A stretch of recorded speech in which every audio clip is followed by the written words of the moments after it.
Good evening and welcome to PWR Daily for Monday, December 18th. I had to look because I forgot what day it is. Frank draws his little calendar. I'm just way off. I'm talking about. It is Email Monday, and we got a tree full It's of a email. plethora. We're going to go through as many as we can, but keep sending them in, and we do read them all. Matter of fact, we forced Damien to read them all, and then read them to us. And actually, Damien reads them after he gets back from his Young Democrat convention. Yeah. Let's start off with Jonathan from Queens, New York. Cool. Love the show. Watch it all the time. No bad accents, please. No. Do you think D-Generation X is a successful stable with just 2 members?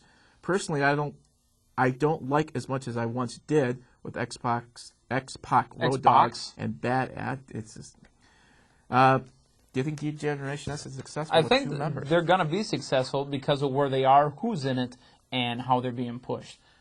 Triple H and Shawn Michaels, they're just these guys that were D-Generation X. Now they're tagging together again. They're going to at least go to WrestleMania, if not longer. So the success, it depends on how you measure success. Are you measuring it by merchandise sales? Are you measuring it by... how do you measure that? Well, that's what I'm saying. How do you measure success? Who's to say success? Q ratings? Legs. Does it have legs? How long does it go? That's not how you measure success in this particular business. If you're a fan, maybe you think it that way, but when you're in the business, when you're the guy running the show, they don't care about legs. Legs is too bland a term. Are they selling merchandise? Are their Q ratings up? And are they getting fans interested? That's all part of it. Yeah. Yeah, but as the rumor has it, again, it's just a rumor of Triple H and Cena at WrestleMania. Maybe D-Generation X could be disbanded by then, which is only about 4 months away. So we'll see. Mark from Japan writes, "Hello. I've been watching your show for about 5 months now, and I have to say I love it. I currently live in Japan, so I don't get a chance to see Western wrestling very often on TV, so I appreciate getting the update from your program. My question for you is, who do you think is the greatest big man of all time?" Of all time.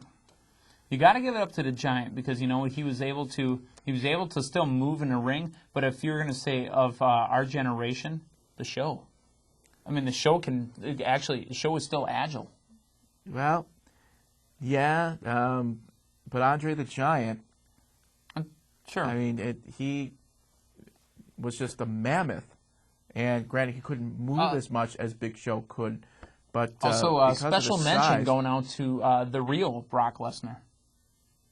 He was a big man that could get up and do some serious nasty aerial moves. Mark writes, "There are so many to choose from. The Undertaker, Kevin Nash, and Bam Bam Bigelow are some who come to mind. But I think I would have to go with Andre the Giant as the greatest of all time." That's debatable because Big Show was agile and they list him at 7-something, but we saw him. And unfortunately, I saw his butt cheek was about that big.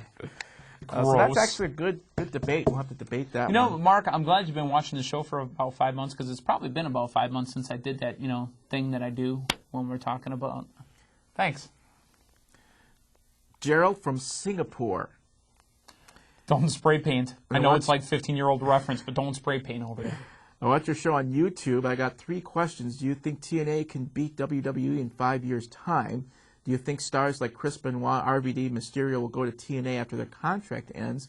And who in TNA, Raw, and SmackDown and ECW do you think are the best wrestling talent in the company?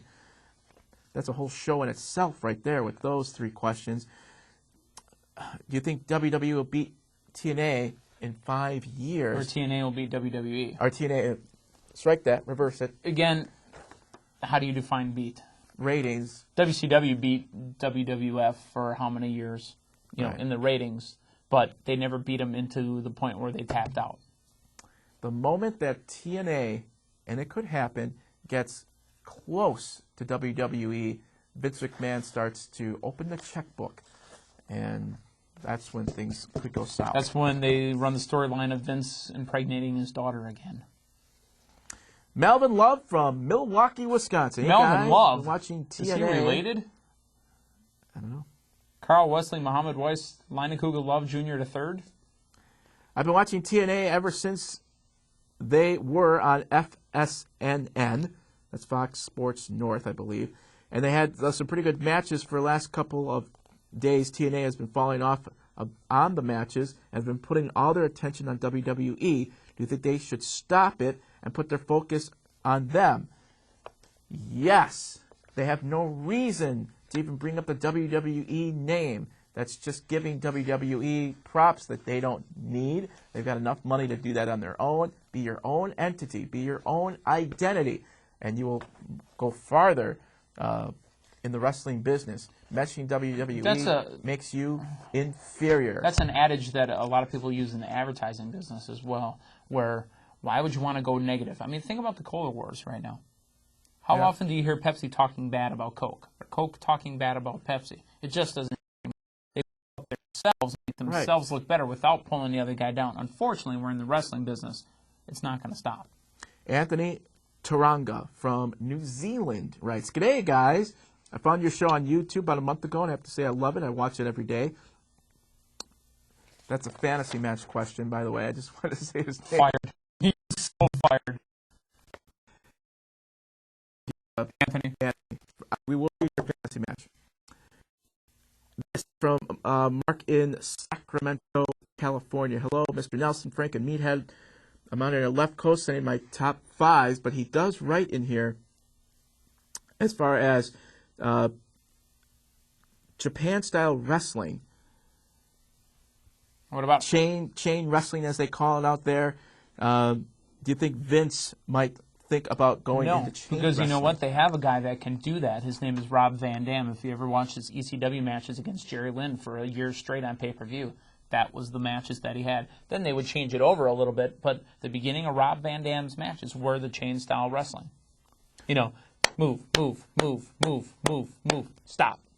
Right. Move, move, move, move, move, move. Hoya! John in St. Paul, Minnesota. "Hey, Damien and Meathead, what's up? I'm a big fan of your show. I think it's great. Meathead, I know you have said it before. You're a big fan of Chris Benoit. Has he ever been on your top 5 list at all?" Oh, yeah. Not recently, because the Benoit Chavo thing just makes me ill to my stomach. But Benoit, definitely. I mean, when Benoit was heavyweight champion, I almost cried. I took on a previous episode, I think it was last week or week before, talked about my greatest moment in wrestling was watching Benoit win the Royal Rumble. I mean, literally, I was standing in my bedroom watching it at 12:30, 1 o'clock in the morning, rooting for Chris Benoit. Absolutely.